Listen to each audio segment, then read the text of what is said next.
लालच वह बुरी बलाय है, जब ये किसी व्यक्ति के ऊपर हावी हो जाता है तो वह व्यक्ति मजबूर होकर किसी भी हद तक जाने के लिए तैयार हो जाता है।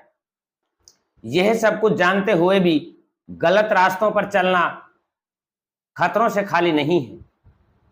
आज की जो ये घटना मैं आपके लिए सुनाने जा रहा हूं, इसमें भी सेम ऐसा ही होता है, जिसमें एक व्यक्ति की मौत हो जाती है और जब उसके घर वालों को पता चलता है तो उसके घर वाले अपने कानों पर यकीन नहीं कर पाते हैं। नमस्कार, आदाब, सत श्री अकाल। मैं बरकत बलियाना, आप देख रहे हैं यूट्यूब चैनल सुपर क्राइम तक। आज की जो सच्ची घटना मैं आपके लिए सुनाने जा रहा हूं, यह घटना है आसाम प्रदेश के गुवाहाटी शहर की। गुवाहाटी शहर में एक थाना लगता है, थाना जलुकबारी। मैं बात कर रहा हूं 5 फरवरी 2024 की शाम लगभग 4 बजे के आसपास एक व्यक्ति का इसी थाने में फोन आता है और वो बोलता है, श्रीमान जी, मैं प्रकाश थापा रेडिसन ब्लू होटल का मैनेजर बात कर रहा हूं। हमारी होटल में कमरा नंबर 922 में एक डेड बॉडी पड़ा हुआ है और आप तुरंत आ जाइएगा। जैसे ही पुलिस को सूचना मिलती है, पुलिस अपनी टीम के साथ सीधा रेडिसन ब्लू होटल पहुंचती है। वहां पर कमरा नंबर 922 खुलवाती है तो वहां पे एक डेड बॉडी पड़ी थी, जिसकी उम्र लगभग 44 से 45 वर्ष थी।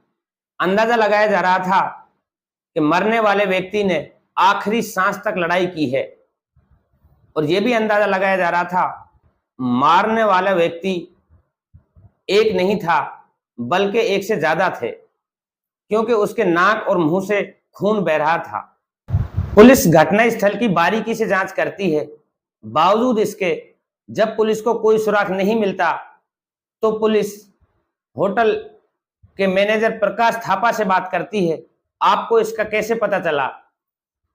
तो रेडिसन ब्लू होटल का मैनेजर प्रकाश थापा बोलता है, सर, जब मैंने आपके लिए कॉल किया था ठीक उससे 10 मिनट पहले मेरे पास एक अननोन नंबर से कॉल आया था और वह व्यक्ति बोल रहा था आपके कमरा नंबर 922 में एक व्यक्ति की तबीयत खराब है और उसको हॉस्पिटल ले जाया जाए, नहीं तो उसकी मौत हो सकती है। उसके कहने पे जब मैंने कमरा नंबर 922 चेक किया तो मैंने उस व्यक्ति को मृत अवस्था में देखा, फिर मैंने आपको कॉल किया। फिर पुलिस बोलती है, यह व्यक्ति रहने वाला कहाँ का है, इसका नाम क्या है? तो मैनेजर प्रकाश बोलता है, इस व्यक्ति का नाम सुरेश कामले है और ये महाराष्ट्र के पूना शहर का रहने वाला है, जिसकी उम्र 45 साल के आसपास है और यह डायमंड और कार का बहुत बड़ा व्यवसायी है और ये अपनी एक महिला मित्र के साथ यहां पे रुका था। जैसे ही महिला का नाम आता है तो पुलिस प्रकाश से फिर पूछती है, महिला का नाम क्या है और कहां की रहने वाली है? तो प्रकाश बताता है, महिला का नाम अंजलि शाह है और उसकी उम्र लगभग 27 वर्ष है। वो पश्चिम बंगाल के हावड़ा जिले की रहने वाली है। यह सब सुनने के बाद पुलिस डेड बॉडी को अपने कब्जे में लेती है और भिजवा देती है पोस्टमार्टम के लिए। साथ ही साथ पुलिस इस बात की सूचना सुरेश के परिवार वालों को भी दे देती है। सुरेश के परिवार में उसकी पत्नी के अलावा एक उसकी बेटी जिसकी उम्र 13 वर्ष है, एक छोटा भाई विशाल कामले। उनको जैसे ही इस घटना की पता चलता है तो सीधा वो पुणे से गुवाहाटी आ जाते हैं और गुवाहाटी आने के बाद विशाल के ही तहरीर पे पुलिस मुकदमा दर्ज कर लेती है। मुकदमा दर्ज करने के बाद इस केस की छानबीन शुरू कर देती है। जैसे ही पुलिस इस केस की छानबीन करती है तो सबसे पहले पुलिस होटल के सीसीटीवी कैमरे को चेक करती है।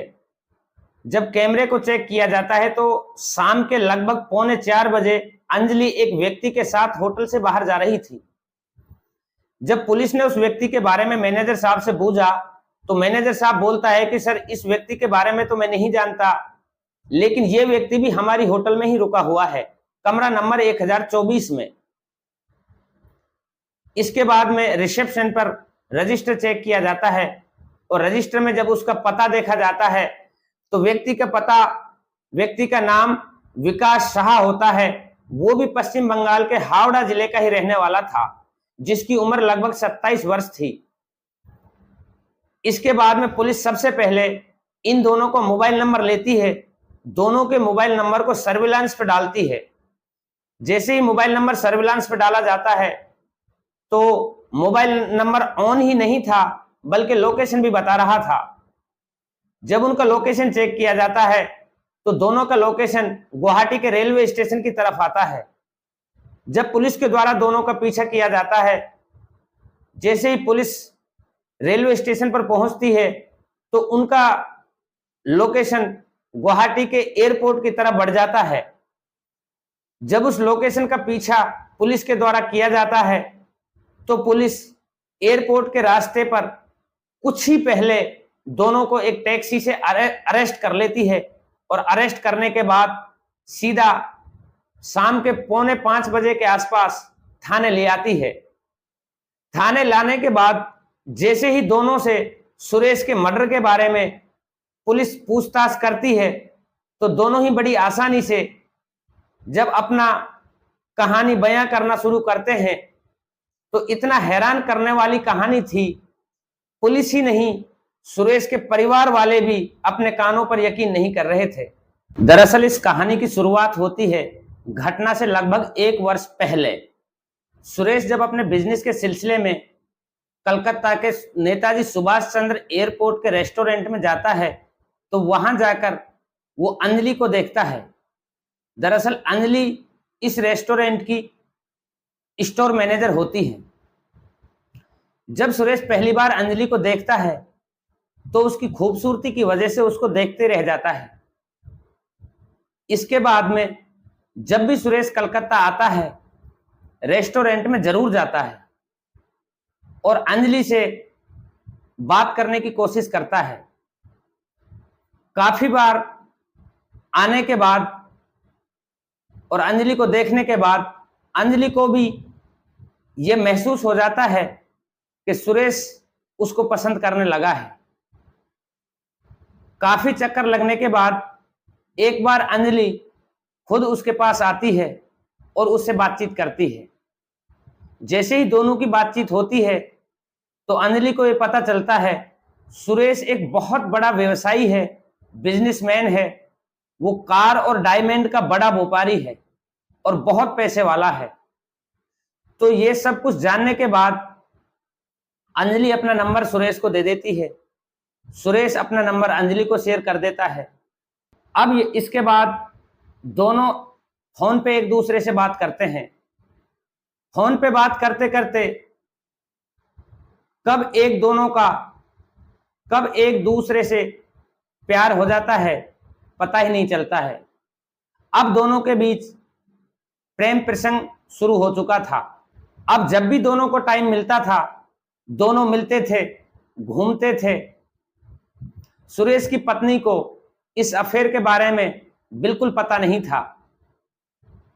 इसी तरह उनके दिन गुजर रहे थे। लगभग 1 साल हो चुकी थी। जैसे ही 1 वर्ष का लगभग समय पूरा होता है तो अंजलि के जीवन में विकास साहा एंट्री मार देता है। विकास साहा पश्चिम बंगाल के हावड़ा जिले का ही रहने वाला था। वह एक कंपनी में नौकरी करता था जिसकी उम्र लगभग 27 वर्ष है। अंजलि को विकास से प्यार हो गया था और दोनों के बीच प्रेम प्रसंग भी शुरू हो गया था। लेकिन अंजलि ने सुरेश के बारे में विकास को कुछ नहीं बताया था, बल्कि वो दोनों के लिए अलग अलग टाइम निकालती थी और दोनों से मिलती रहती थी। कुछ ही महीनों का समय बीतता है। उसके बाद में सुरेश को पता चल जाता है अंजलि की जिंदगी में विकास आ गया है। जब सुरेश को पता चलता है तो वो काफी गुस्सा होता है और अंजलि से बोलता है आप विकास को छोड़ दो। लेकिन अंजलि विकास को छोड़ने के लिए तैयार नहीं होती है। जब सुरेश को पूरा यकीन हो जाता है अंजलि मेरी बात नहीं मानेगी, तो सुरेश ने जब अंजलि से मिलता था उन पलों के कुछ आपत्तिजनक फोटोज वीडियोज अपने मोबाइल में कैद कर लिए थे। उन फोटो वीडियो की वजह से वो अंजलि को धमकाना चाहता था, लेकिन उसने बोला था अगर आप मेरी बात नहीं मानेंगी तो मैं फोटो और वीडियोस विकास के नंबर पर भेज दूंगा। लेकिन ये सब सुनने के बाद अंजलि के ऊपर कोई फर्क नहीं पड़ता है और वो उसकी बात नहीं मानती है। इसलिए सुरेश एक दिन उन फोटोज को और वीडियोस को सीधा विकास के नंबर पर भेज देता है। जैसे ही विकास इन वीडियो को, फोटोओं को देखता है तो इस बारे में सीधा अंजलि से बात करता है, और अंजलि को जब पता चलता है कि उसने वीडियो डाल दिए हैं तो अंजलि भी तुरंत हाँ कर लेती है और बता देती है आपसे पहले मेरा प्रेम प्रसंग सुरेश के साथ था, लेकिन जिस दिन से आपसे प्यार हुआ है उस दिन से मैंने उससे नाता तोड़ दिया है और अब मेरा कोई प्रेम प्रसंग उससे नहीं है। वो इन फोटो और वीडियो की वजह से मुझे ब्लैकमेल करना चाह रहा है और मेरे समझ में नहीं आ रहा है मैं क्या करूं। इधर विकास भी अंजलि से अपनी शादी की प्लानिंग कर लिया था और वो भी शादी करना चाहता था। वो दोनों बैठकर राय मशवरा करते हैं, बातचीत करते हैं, तो वो इस अंजाम तक पहुंचते हैं। विकास बोलता है अंजलि से आप इससे एक मीटिंग रखो कोलकाता के किसी एक होटल में, जैसे ही ये मिलने के लिए आएगा मैं भी उस मीटिंग में शामिल रहूंगा और सीधा इसका मोबाइल छीन लेंगे। छीनने के बाद वो वीडियोस डिलीट कर देंगे। अब इस प्लानिंग के तहत अंजलि सुरेश को फोन करती है। जैसे ही अंजलि सुरेश को फोन करती है तो सुरेश हाँ कर लेता है, लेकिन वो बोलता है मैं जिस जगह पे आपको बुलाऊंगा आपको वहां आना पड़ेगा, क्योंकि सुरेश को अंजलि के ऊपर भरोसा नहीं रहा था। अंजलि बोलती है ठीक है मैं आपको बताती हूं। इसके बाद में अंजलि विकास को बताती है कि वो ऐसा बोल रहा है, तो विकास बोल देता है ठीक है उससे हाँ कर लीजिएगा, वो कहीं भी बुलाएगा आप चले जाना, मैं वहीं आ जाऊंगा। उसके बाद में सुरेश उसको बोलता है आप गुवाहाटी आ जाइएगा, मैं गुवाहाटी रेडिएशन ब्लू होटल में कमरा नंबर 922 बुक कर लेता है और अंजलि और विकास दोनों वहां उस होटल में पहुंच जाते हैं। विकास उसी होटल में कमरा नंबर 1024 बुक कर लेता है। जैसे ही विकास 1024 कमरा नंबर में रुक जाता है और अंजलि चली जाती है कमरा नंबर 922 में सुरेश के पास। जैसे ही सुरेश बाथरूम में जाता है तो अंजलि विकास को फोन कर देती है और विकास को अपने कमरे में बुला लेती है। जैसे ही विकास उस कमरे में जाता है तो तुरंत सुरेश बाथरूम से बाहर आ जाता है और बाहर आने के बाद विकास को देख लेता है। जैसे ही विकास को सुरेश देखता है तो एकदम टूट पड़ता है विकास के ऊपर। तो विकास कहाँ कम था, विकास तो प्लानिंग बनाकर गया था। तो विकास का और सुरेश का कमरे के अंदर ही झगड़ा हो जाता है और अंजलि विकास के साथ देती है और इसके बाद में उसकी लड़ाई, उन तीनों की लड़ाई होती है। लड़ाई के बाद में इतना बुरा चोट लगती है, विकास का सर लगता है दीवार में और उसके नाक और मुंह से खून आने लगते हैं और वो बेहोश हो जाता है। जैसे ही वो बेहोश होता है तो वो वहां से उसका मोबाइल लेकर के अंजलि और विकास सीधा होटल से बाहर निकल जाते हैं और बाहर निकलने के बाद सीधा रेलवे स्टेशन जाते हैं। रेलवे स्टेशन जाने के बाद उनको पता चलता है रेलवे स्टेशन से फिलहाल कोई भी ट्रेन कोलकाता के लिए नहीं है। तो सीधा होटल मैनेजर प्रकाश थापा के पास फोन करते हैं और बोलते हैं आपके कमरा नंबर 922 में एक व्यक्ति की तबीयत बहुत ज्यादा खराब है, उसको हॉस्पिटल ले जाइए। उन दोनों को पता नहीं था सुरेश मर चुका है। वो समझ रहे थे वो बेहोश है, अगर उसको हॉस्पिटल ले जाया गया तो उसकी तबीयत ठीक हो जाएगी। उसके बाद में वो वहां से जब ट्रेन नहीं मिलती है तो वो टैक्सी पकड़ते हैं और सीधे जाते हैं एयरपोर्ट की तरफ। जब एयरपोर्ट जा रहे थे तो एयरपोर्ट से कुछ ही पहले पुलिस ने उनका लोकेशन लगा रखा था और सीधा पुलिस अरेस्ट कर लेती है। अरेस्ट करने के बाद सीधा थाना ले आती है।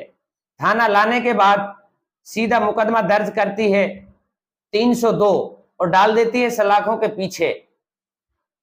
इस कहानी से मेरा मतलब किसी का दिल दुखाना नहीं है, किसी के दिल को ठेस पहुंचाना नहीं है। मेरा मकसद आपको जागरूक करना, आपको सचेत करना है।